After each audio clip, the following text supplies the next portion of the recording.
You may have heard the phrases like women are more emotionally intelligent than men, or it is important to be emotionally intelligent in the relationship.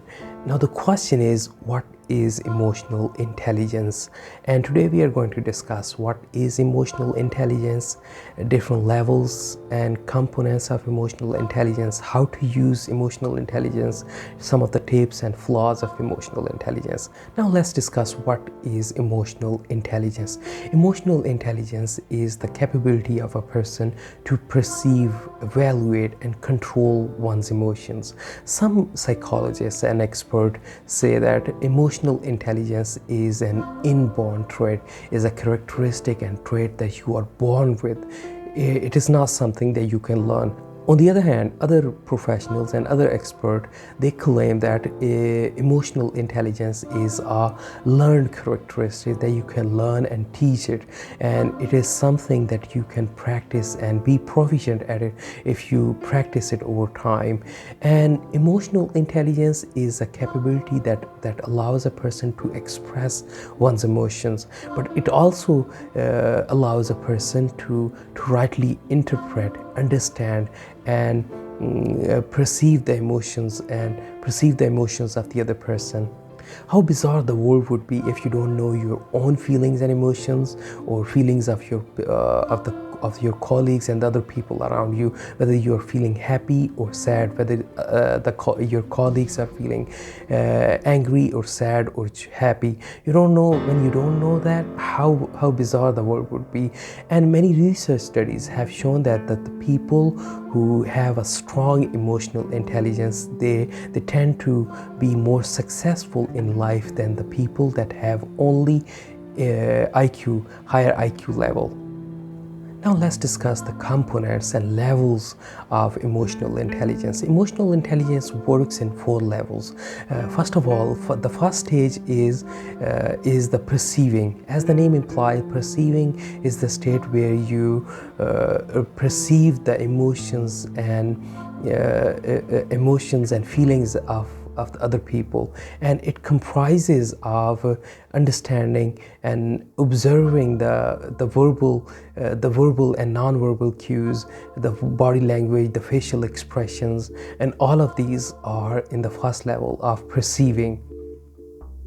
And second level of emotional intelligence is reasoning.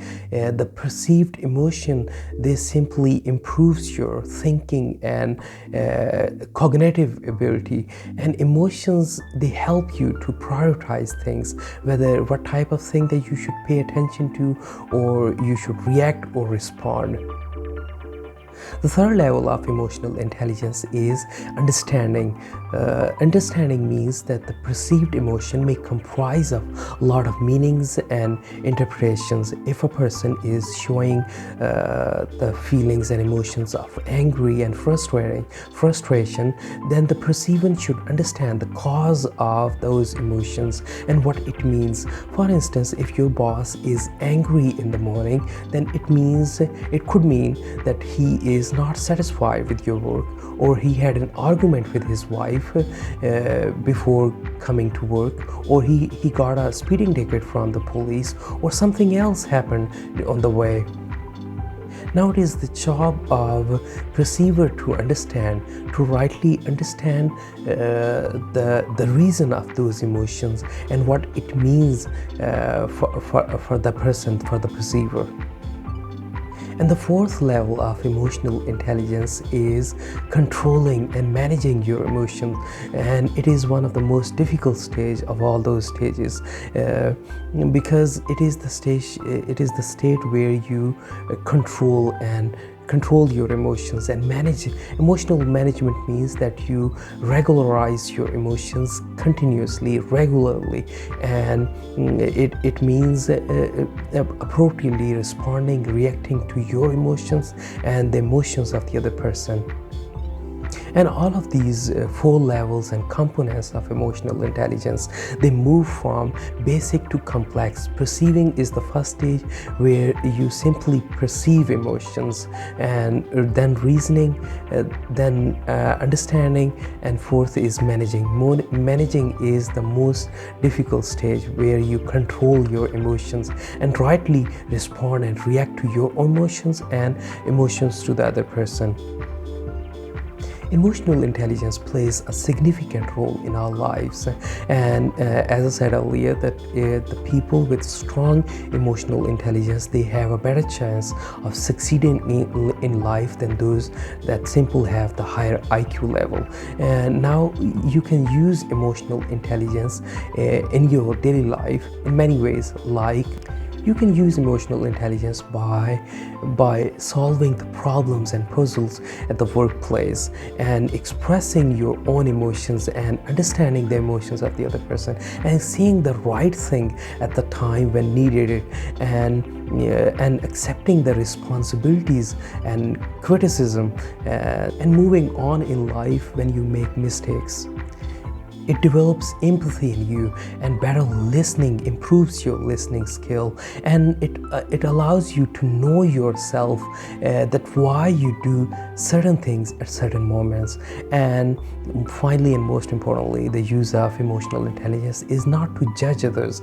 Emotional intelligence allows you to empathize with others, why people are doing these things, just to observe it, just to understand it, just to interpret it, and not judge them. Now let's discuss the impact of emotional intelligence. The trend of learning and teaching emotional intelligence has increased significantly in recent years. In fact, many schools have launched the SEL program. SEL means Social Emotional Learning Program, and in order to improve the emotional and physical well-being of students, and prevent bullying. And the first of all is empathizing with others. Empathy and empathizing is a most important element of emotional intelligence. It allows you to feel the pain and the feelings and emotions of others, and it means putting yourself in the shoes of the other person and feel their situation. And people with strong empathizing or higher emotional intelligence skill, they can better understand the feelings and emotions of others. And when you put yourself in the other shoes, and they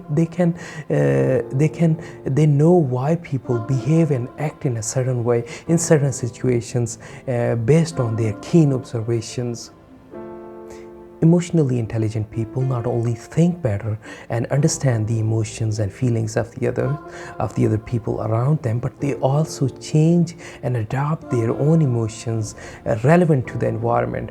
And this level of self-awareness, it is because of the self-awareness. Self-awareness helps them to understand this fact and to accept this fact that there are various factors are involved impacting and contributing to the emotions of a person.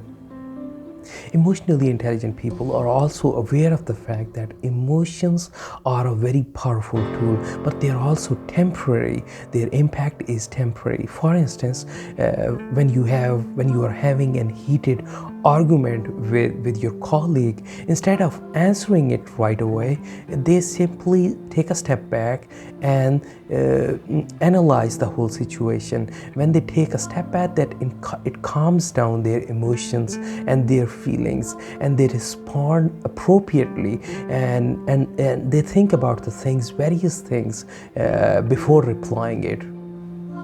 Now let's discuss some of the main tips that would help you to improve your emotional intelligence. And first of all is reflecting. Reflecting is a most important element in the emotional intelligence. Reflecting means understanding the reasons of emotions and how they impact your behavior and attitude. When you think about the reply of the other person, then you would consider the role of their emotions behind it. state. For instance, if a person is behaving and acting in a certain way, then what emotional factors are contributing to his act and behavior, and why and how your emotions are different than his or her. And when you think about such questions, then you would consider the role of emotions. And second tip is empathizing, understanding the emotional state of the other person. It is difficult to do that, but you can do it by putting yourself in the shoes of the other person and trying to understand and feel their emotional position and state and situation. And when you do that, then you can develop an empathy, then you can better empathize with others. When we say understanding the feelings and emotions of the other person, then it starts with listening. And listening doesn't mean only the paying attention on the words. Listening also means that understanding, paying attention on the non-verbal cues like the body language, facial expressions, the attitude, the behavior. When you pay attention on the non-verbal cues, then you would know why people are feeling down in certain situations. Now let's discuss some of the main flaws of higher emotional intelligence. The people with higher emotional intelligence, they tend to have the lower innovative and creative skill. It is the people with higher emotional intelligence, it is difficult for them to offer the negative feedback to the other people, because they can't do that, because they are too sensitive. And people with higher emotional intelligence, they can manipulate and deceive other person because they are aware of their own emotions and vulnerabilities of the others, and they can easily manipulate them. And that's what emotional intelligence is all about. We have discussed it in details about what is emotional intelligence, the different levels and components of emotional intelligence, how to use it, some of the main tips to improve it, few flaws of emotional intelligence.